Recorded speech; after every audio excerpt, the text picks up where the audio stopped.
बिस्मिल्लाहिर्रहमानिर्रहीम। अस्सलाम वालेकुम नाज़रीन, कासिम राजपत हाज़िर है। दोस्तों, जो इम्तिहान दे रहे हैं सिंध पब्लिक सर्विस कमीशन में लेक्चरर की टेस्ट दे रहे हैं, उनके लिए चंद गुजारिशात हैं और ख़ास तौर पे वो गुजारिशात इस वजह से भी मैं समझता हूँ कि शेयर करूँ क्योंकि आज पहला पर्चा था जिसमें पहला दिन था जिसमें दो टेस्ट लिए गए, एक अंग्रेज़ी का एक कॉमर्स का। कुछ जो हमारे बच्चे जो मुसलसल राब्ते में रहे हैं, उन्होंने सोशल मीडिया के वसीले या उसकी तवज्जुह से कुछ सवालात पूछे हैं जो मैं मुनासिब समझूंगा कि आपका यहाँ पर ही उनके जवाबात दिए जाएं तो ज़्यादा मुनासिब होगा।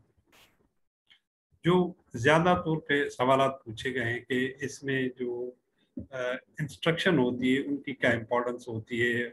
बहुत सारे बच्चे हैं जो इंस्ट्रक्शन थी उनको फॉलो नहीं करके आए हैं, जिस वजह से वो थोड़ा परेशान भी हैं और वो समझ रहे हैं कि शायद उनकी जो इंस्ट्रक्शन है वो फॉलो नहीं हुई और वो पर्चे भी अच्छे करके आ गए हैं, टेस्ट भी अच्छा दिया है, लेकिन उसके बावजूद शायद उनका रिजल्ट जो है वो ना आए।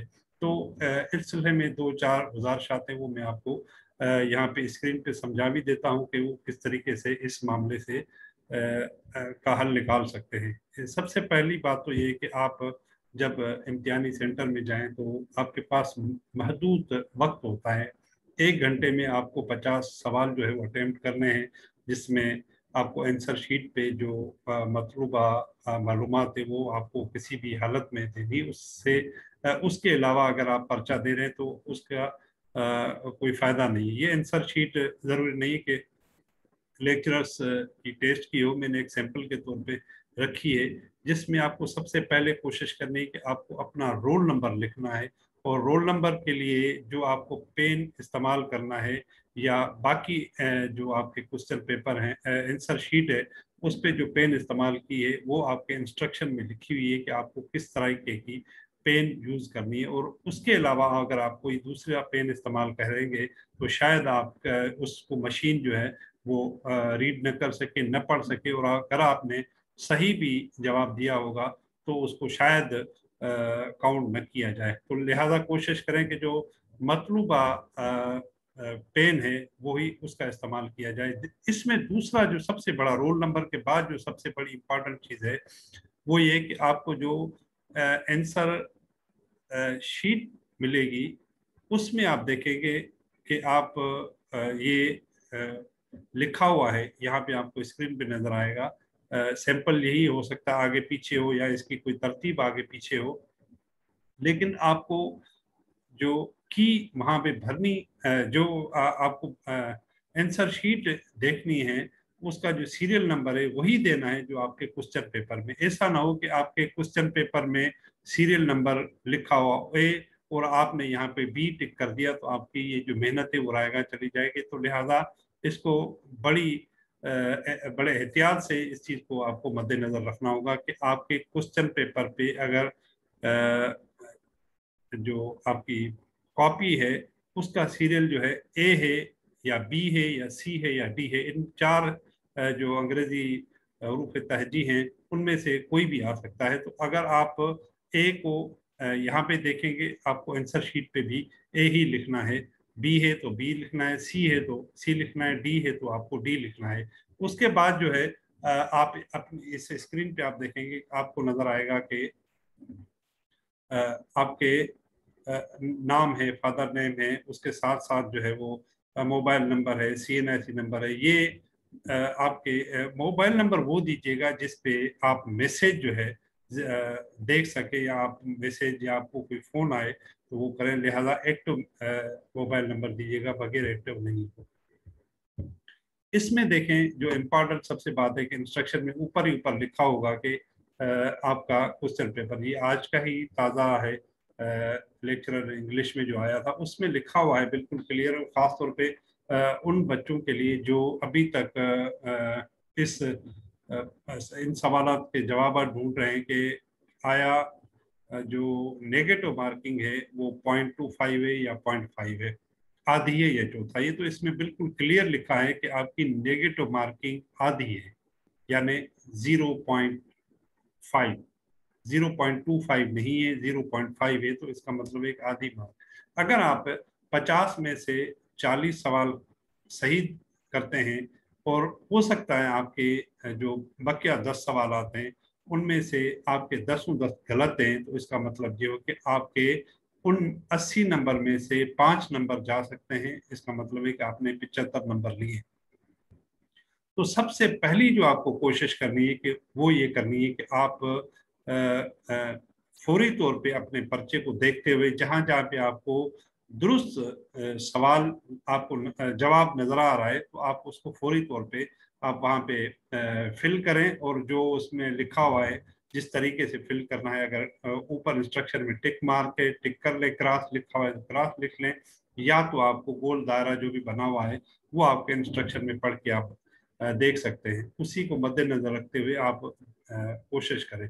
और जैसे कि मैंने मुख्तलिफ सेशंस में आप पहले भी कह चुका हूं कि आपको इंतहाई जो कंपटीशन होगा वो सख्त होगा, तो लिहाजा अगर आप चाहते हैं कि आप इसको क्वालिफाई करें तो आपको, मैं आज सिर्फ और सिर्फ आपको जो आज पर्चा हो चुका है वो और जो पर्चा होने वाला है उसके स्टेटिक्स आपके यहाँ पे स्क्रीन पर मौजूद हैं। अंग्रेजी में जो तकरीबन हमारे पास सीट्स थी उसकी तादाद मेल फीमेल की कोई लगभग 186 है, 186 है। और जो उसके अगेंस्ट जो जिन उम्मीदवारों ने टेस्ट दिया है उनकी तादाद 13,000 से ज्यादा है, तकरीबन 13,200, या कुछ कमो बेश हो सकती है कि बहुत सारे बच्चे नहीं भी आते हैं।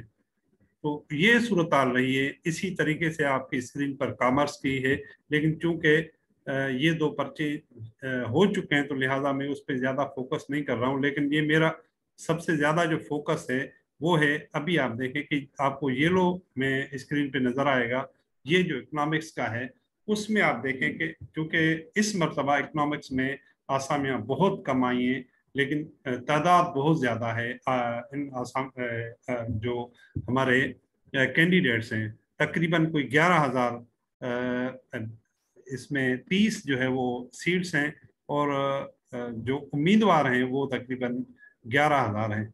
तो आप अंदाजा लगा सकते हैं कि मुकाबले की क्या सूरत हाल हो सकती है। वो फिर जब वाइवा का मरहला आएगा तो इंशाल्लाह मैं आपकी खिदमत में बता दूंगा कि रेशो किस तरीके रह सकता है, और आपको अभी मेंटेन उस रेशो को बिल्कुल करना पड़ेगा। लेकिन अगर आपने आप समझते हैं कि आपको क्वालिफाई करना है तो लगभग मैंने जो छोटा हिसाब लगा है उसके हिसाब से ज्यादा अगर बच्चे आ सकते हैं, उम्मीदवार आ सकते हैं, तो 106 से लेके 110 तक इन 30 असामियों के लिए इकोनॉमिक्स के लिए आ सकते हैं। तो आप हिसाब लगा सकते हैं कि आपकी किस तरीके से आपको कंपटीशन को फेस करना है। और अगर आप देखें कि 10 असामियां हैं मेल की, तो उसमें 6,152 जो है कैंडिडेट्स मुकाबला कर रहे हैं। और जब आएगा वाइवा का टाइम तो आपको सिर्फ ये इंतहाई जानकर हैरत भी हो सकती है, लेकिन चूंकि कंपटीशन है और उनका एक रेशियो का फार्मूला बना उस हिसाब से सिर्फ 35 अफराद, 35 से 40 के दरमियान अफराद को जो है वो सिर्फ बुलाया जाएगा। और बाकी भले जिन लोगों ने 70, 80, 70 या 50 या 60 नंबर लिए भी हों, लेकिन उनको नहीं बुलाया जाएगा, वो फिर अपने आप को नाकाम ही तस्वर करेंगे। लेकिन चूंकि एक सिस्टम है, रूल ऑफ गेम है, तो इसमें आपको इस हवाले से मद्देनजर रखना पड़ेगा इन चीज़ों को। इसी हिसाब से अगर आप देख लें तो तकरीबन कोई 18 जो है वो हैं, आप स्क्रीन पे देख सकते हैं फीमेल की। तो उसमें से 5,000 जो है वो आ रही हैं खवातीन, जिसमें से अगर रेशो निकालें 3.5 से तो ये 63 या 65 या 70 भी हो सकता है। लेकिन 106 से और 110 या हो सकता है 5-10 ऊपर नीचे हो जाए, लेकिन इससे ज्यादा नहीं होगा। तो ये स्टेटिक्स बताने का या आदाद शुमार शेयर करने का मकसद सिर्फ और सिर्फ ये था कि आपको कल जो इम्तिहान देना है, नीचे स्क्रीन में आपको एजुकेशन का भी नजर आएगा। एजुकेशन में असामियाँ 10 मेल और 10 इसमें फीमेल हैं, तो वो 20 असामियाँ हैं, और कैंडिडेट्स की तादाद उसमें भी बहुत ज़्यादा है। लिहाजा उसमें भी जो रेशो है वो तकरीबन कोई 3.5 के हिसाब से 35, और उधर भी यही सूरत हाल सेम फीमेल में भी नजर आ रही है। तो लिहाजा अगर आप चाहते हैं कि इस कंपटीशन में आप अपना नंबर ऊपर रखें, तो इसका तरीका यही हो सकता है कि आप मेहनत करें, अच्छे तरीके से आप तैयारी करें, और अगर आपने अच्छे तरीके से तैयारी की है तो स्मार्ट तरीके से आप जो क्वेश्चन है उसको पढ़ें और उसको आंसर शीट पे आप टिक करें, या जो भी तरीकेकार दिया गया है उस हिसाब से करें, और कोशिश करें कि आप कम से कम 40 से 45 सवाल दुरुस्त करें, तो आप टारगेट बना सकते हैं इस असामी के लिए, जिसके लिए आप कल जो है वो इम्तिहान देने जा रहे हैं। इंशाल्लाह हमारा ये वीडियोस का जो सिलसिला है वो रोज़ाना जारी रहेगा, और हम इंशाल्लाह कल एक नई वीडियो के साथ जो दूसरे दिन के शेड्यूल होगा उस हिसाब से हम और ख़ास तौर पे जो कल बच्चे आएंगे जो अपने तजुर्बात शेयर करेंगे, वो हम कोशिश करेंगे इस फोरम के ज़रिए आप तक पहुँचते रहें। इंशाल्लाह हमारा साथ जारी रहेगा। कासिम राजपूत को इजाज़त दीजिएगा। अल्लाह हाफ़िज़।